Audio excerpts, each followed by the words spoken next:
peaceful living frames this garden in Jarrell, where the door is always open to extended family and friends. After Doris and Arnold Green bought the land in 1998, their son Ross and his wife Tanya moved to Jarrell too. Everyone gathers in the comfort of this garden, including the grandchildren like Wes. Daughter Heather also lives nearby and teaches at Jarrell Elementary.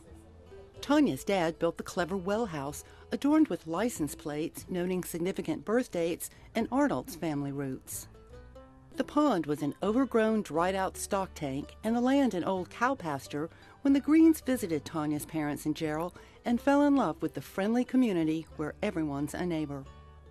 And also, I wanted a yard where I could garden more.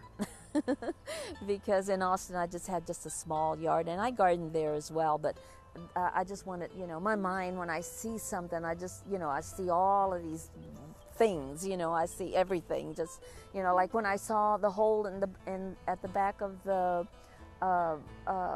lot, I thought, well, I could just see the pond, and then I could see the gardens, and I can see things in my mind, and it's just kind of fun to, put it together.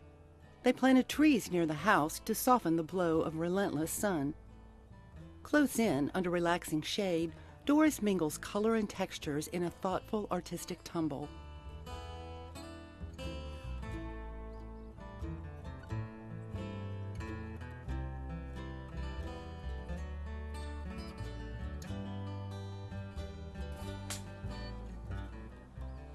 On a hot day, the comfortable porch offers respite for Tanya, her son Wes, and her new great-nephew.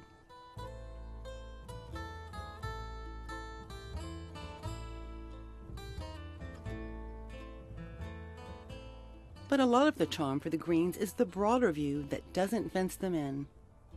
In the hotter spots, Doris counts on tough plants, including old roses, many of them family passalongs.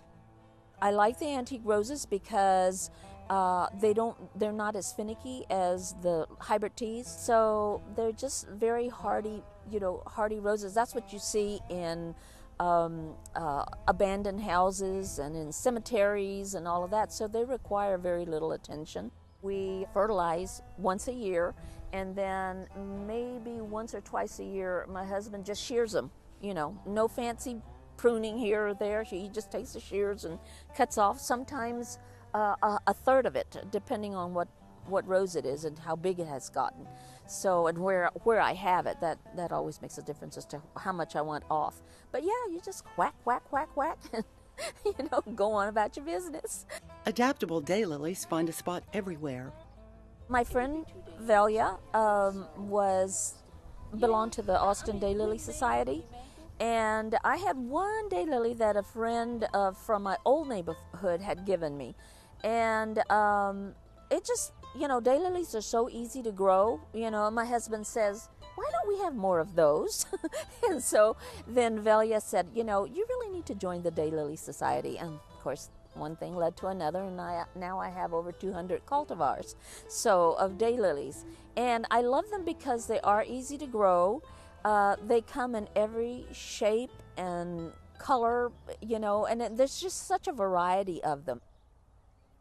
They're really good garden plants. You can just plant them with just about anything, and they do well. So, I guess it's their versatility and their hardiness, just a little bit of everything. For Doris, the best plant is one that comes with a personal connection. The vitex trees are from my mother's house. I have peonies from West Virginia, a rose from West Virginia. I have roses and plants from my friend, my gardening buddy Velia, who gives me. She has a smaller yard, so she'll buy something, put it in her yard, and either doesn't work or it gets too big. So she says, "You want this?" And I said, "Oh, certainly." So I'll just bring it home and, plop it somewhere, and it likes it. My latest gift was I always wanted pineapple guava, and I saw it in a magazine, I would say 15-20 years ago, and she calls me the other day and she says, "I have this pineapple guava, do you want it?" I was so excited. So right now we put it in a pot. Usually that's what we do. If it's a large type plant. We put it in a pot until it kind of gets settled and the root system, goes through the shock and everything, and then we find a place for it and put it in the ground. It's an easier transition that way.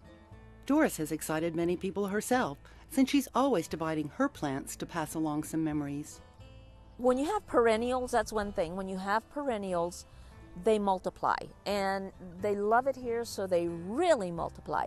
And when I divide my perennials and stuff, I just love finding them a home. It's just like my babies, So I love finding homes for all my perennials. Irises, I have several irises, and one of the things that I've done through the years is I'll bag them up and take them to the teacher's lounge over here at the school, and of course the teachers just love that. A family treasure is a willow tree to cool off around the pond. That was a gift from my mother when we first moved here, and I always, from when I was a little girl, loved weeping willows, and so my mother bought that one for us. It's just a beautiful place, enjoyed by a lot of people. And we have several different places where we just kind of stop and rest and just, take in all that's happening in the pond and around the house. It's also good to just kind of sit and see, okay, this needs to be done, or, we need to prune that, or cut that back, get rid of this, or I'd like to have this other, So mostly I'd like to have. To restore the pond, even before the house was built, Doris and Arnold spent weekends pulling out plants that had overgrown the former stock tank. That was another dream of mine, is to have a pond, and I never dreamed that I would have one this large. It's just wonderful. Water is just so tranquil, you can just sit, and there's just something tranquil about water. When I had the house built, I had to have windows that faced out here, because that's the other thing I enjoy, just looking out there, and it just kind of just quiets me, Most of Arnold's friendly fish get tossed back, though sometimes a grandkid brings in one for dinner. I've got cats, I got hybrid bluegills, and some bass in there. The cats are the ones that come up and get the food all the time.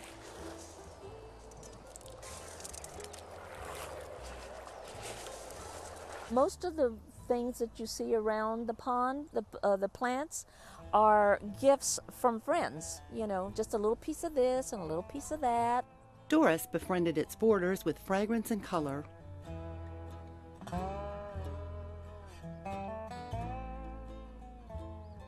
And cool, shady spots to enjoy it all. A birthday present from Heather and Tanya is a favorite with the grandchildren, too.